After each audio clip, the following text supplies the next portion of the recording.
In this video, we will cover one of the most important concepts in machine learning, called train test split.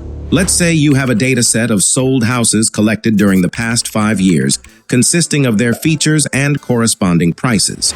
You decide to use all the data for training. Now, when the model is ready, you have to understand how good are its predictions. How? The goal of machine learning models is to learn patterns from a set of data and generalize well to new, unseen data. Since you used all your data for training, you don't have observations to test your model on.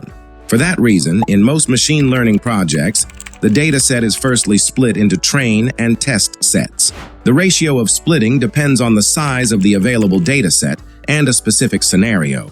You always wish to have more training data. On the other hand, you should always allocate enough data for testing your model. Ideally, you want your trained data distribution to be the same as the test data distribution. This means that if the model adequately learns the trained patterns, it would provide good results for the test set also.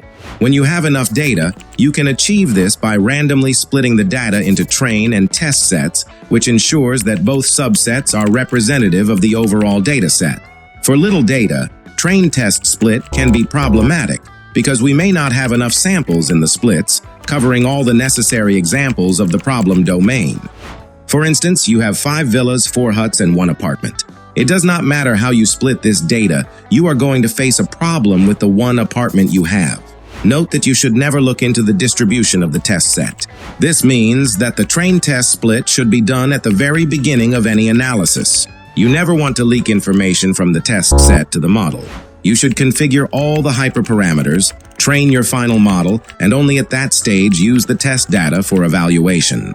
Now you may ask, how to configure the hyperparameters if you don't know how it performs on unseen data? This is done using the validation set, a topic we will talk about in the upcoming videos.